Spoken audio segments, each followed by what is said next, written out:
Hello friends, कैसे हैं आप सब। उम्मीद करता हूं आप सब अच्छे होंगे। दोस्तों, आज की हमारी कहानी एक ऐसी कहानी है जिससे आप सीख पाएंगे कि जीवन में कुछ भी असंभव नहीं है और तब जागो तब सवेरा होता है। अगर आपको ये लगता है कि मैंने बहुत सारे बुरे काम किए हुए हैं और अब इन गलत कामों को सुधारने के लिए कोई रास्ता नहीं है, तो आपको हमारी ये वीडियो एंड तक ज़रूर देखनी चाहिए। तो चलिए फ्रेंड्स, बिना टाइम वेस्ट किए स्टार्ट करते हैं आज की वीडियो। एक दिन महात्मा बुद्ध श्रावस्ती के ही एक गांव में भिक्षाटन के लिए पहुंचते हैं। जब बुद्ध गांव में प्रवेश करते हैं तो देखते हैं कि पूरे गांव में सन्नाटा छाया हुआ है। दूर दूर तक कोई व्यक्ति नजर नहीं आ रहा था। बुद्ध उस गांव के पहले द्वार पर जाते हैं और कहते हैं, भिक्षाम देहि, परंतु भीतर से कोई बाहर नहीं आता। बुद्ध दूसरे द्वार पर जाते हैं परंतु कोई दरवाज़ा नहीं खोलता। बुद्ध तीसरे द्वार पर जाते हैं परंतु उस द्वार से भी कोई व्यक्ति बाहर नहीं आता। फिर अचानक से एक दरवाज़ा खुलता है जिसमें से एक व्यक्ति बाहर निकलता है। वो जल्दी से बुद्ध का हाथ पकड़ता है और उन्हें अपने घर में ले आता है और कहता है, क्षमा करें बुद्ध, परंतु इस समय आप बाहर नहीं जा सकते।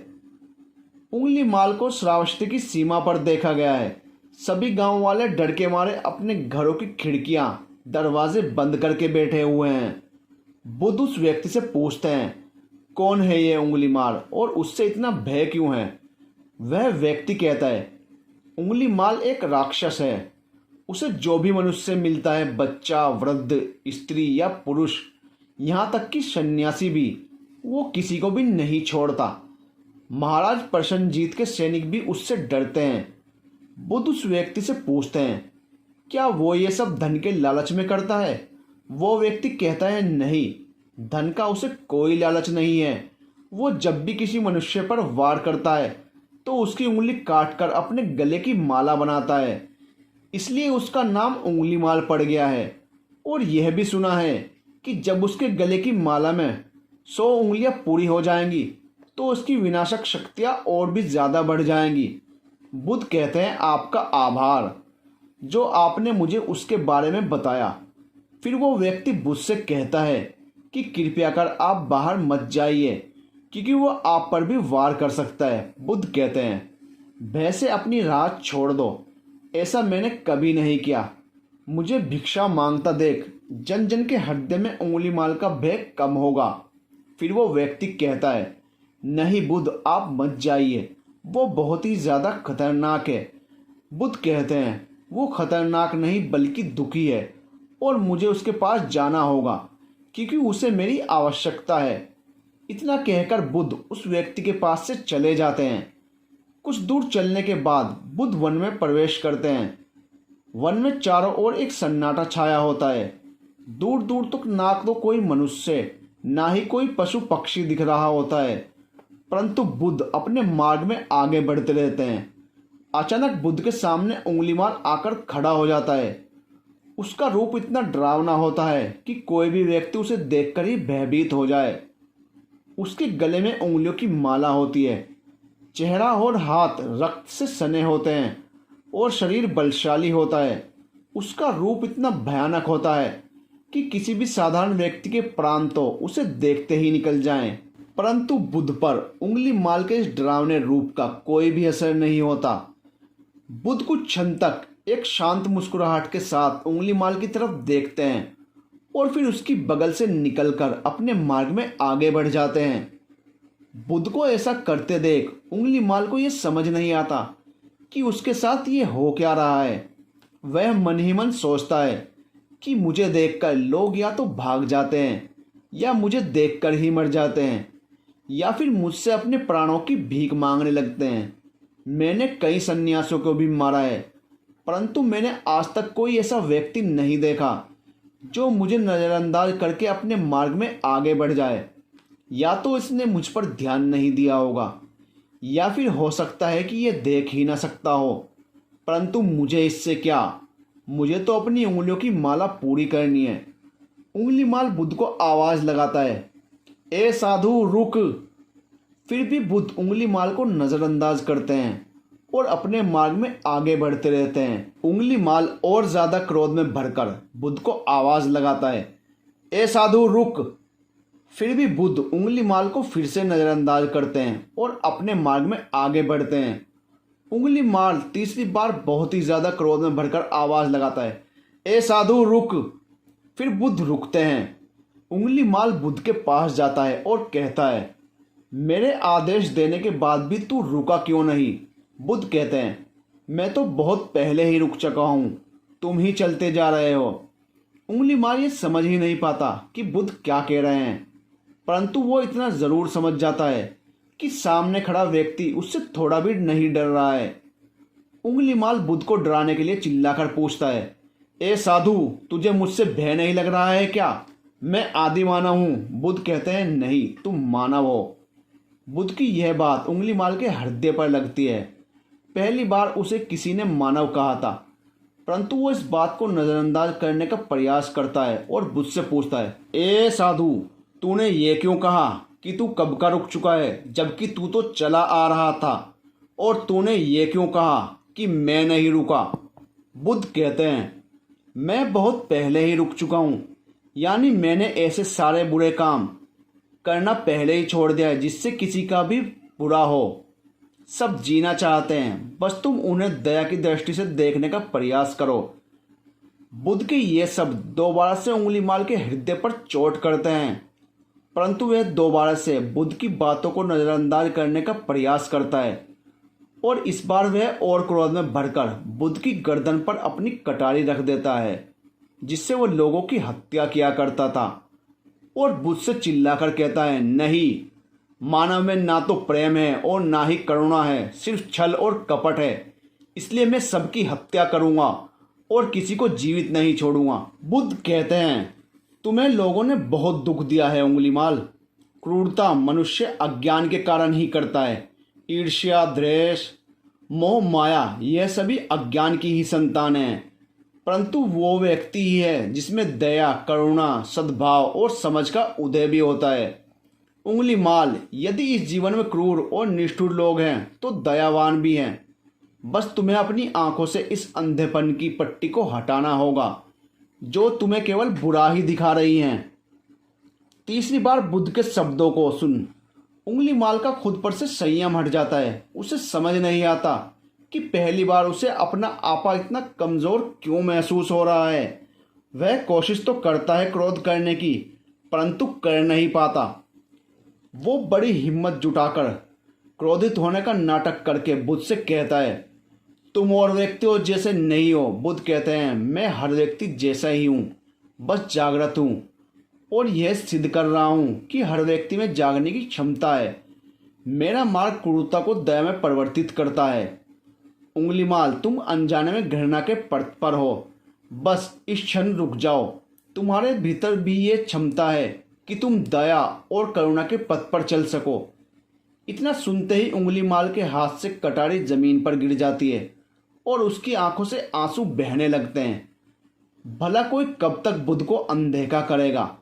उंगली माल रोते हुए बुद्ध से पूछता है, क्या आप वही हैं जिन्हें लोग बुद्ध कहते हैं, जो लोगों को मुक्ति के मार्ग पर चलना सिखाते हैं? फिर बुद्ध कहते हैं कि हाँ, मैं वही हूँ और तुम्हें भी मुक्ति के मार्ग पर ले जाना चाहता हूँ।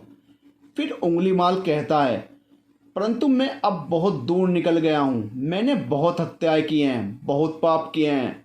मैं अब चाहकर भी वापस नहीं लौट सकता और मेरा वापस लौटना अब असंभव है। बुद्ध कहते हैं, असंभव कुछ भी नहीं है, जब जागो तभी सवेरा। उंगली माल कहता है, मैं अब पुनः जीवन की ओर नहीं मुड़ सकता, बहुत देर हो चुकी है। बुद्ध कहते हैं, तुम में इतनी चेतना है कि तुम जानते हो कि जो तुमने अब तक किया वह बुरा था। इसका अर्थ यह है कि तुम जानते हो कि क्या अच्छा है और क्या बुरा है। उंगली माल, जिस दिन से तुमने अच्छा कार्य करना शुरू कर दिया उस दिन से तुम्हारा एक नया जीवन शुरू हो जाएगा।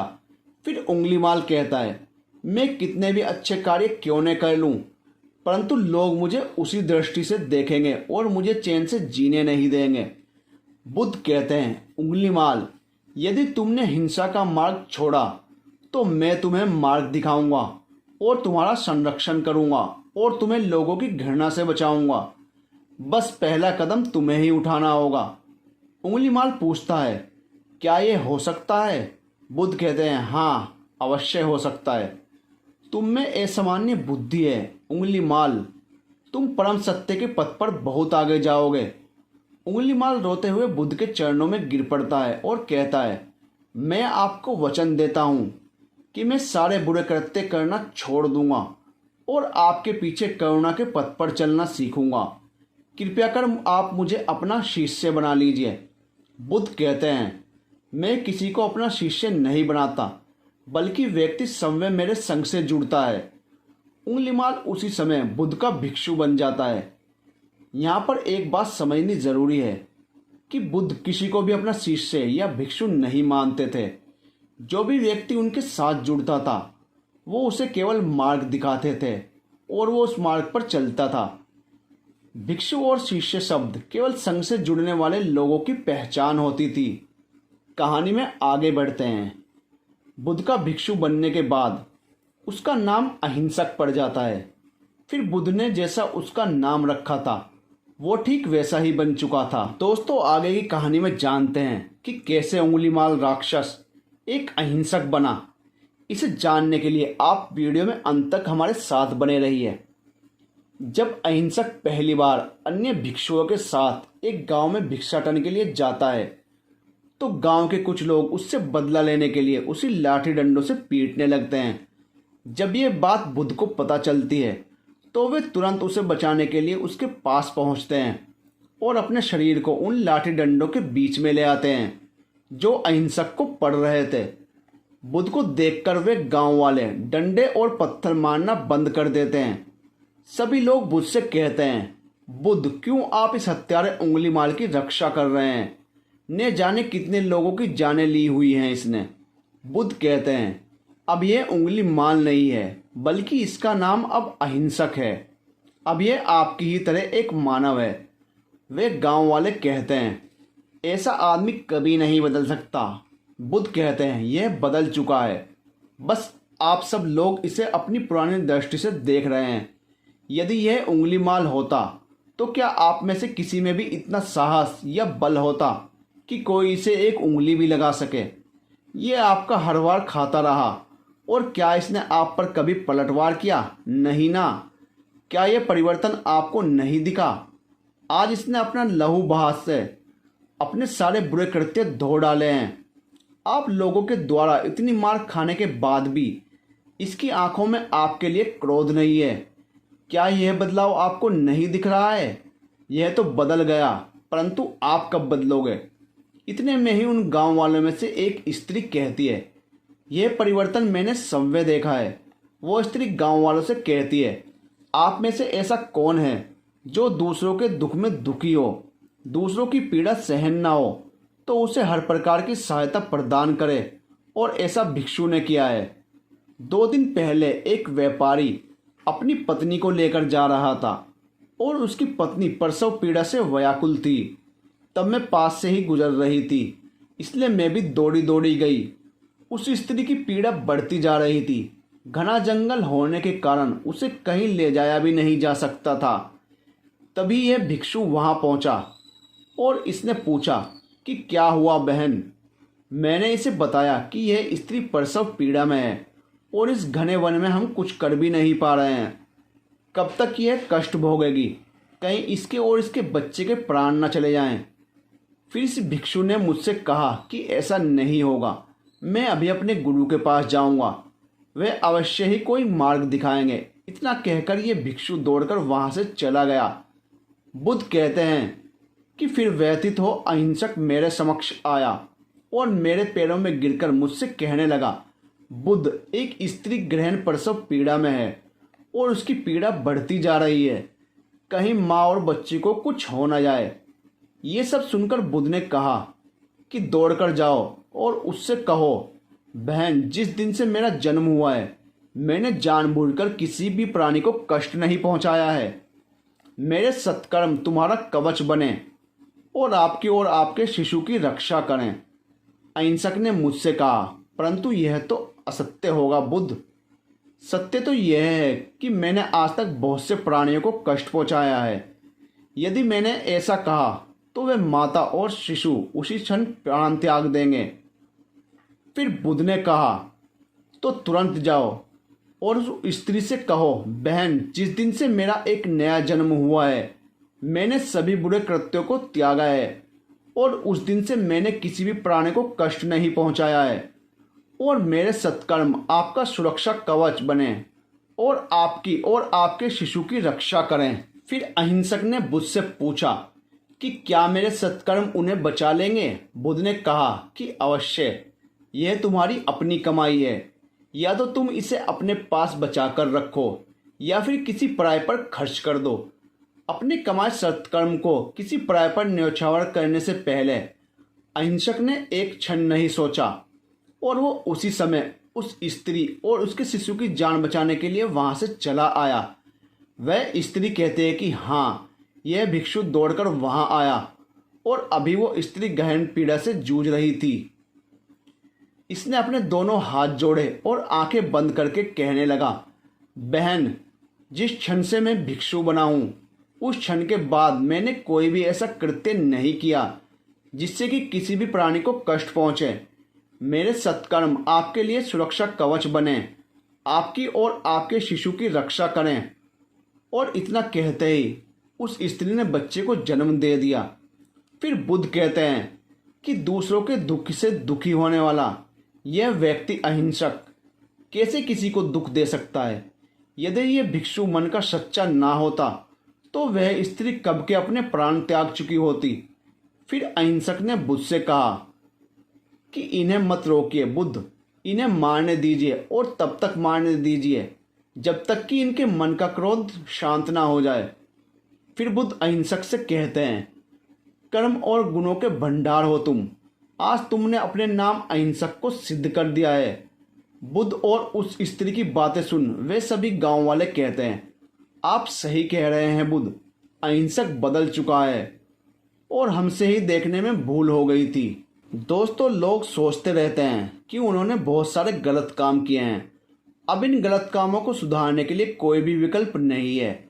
इस पर गौतम बुद्ध कहते हैं कि चाहे आपने अब तक कितने भी बुरे काम क्यों ना किए हों, लेकिन अगर आप एक विचार को अपने मन में लाते हैं कि अब मुझे कुछ सही करना है, मुझे किसी को कष्ट नहीं पहुंचाना है, तो वही विचार आपके रूपांतरण का कारण बन सकते हैं।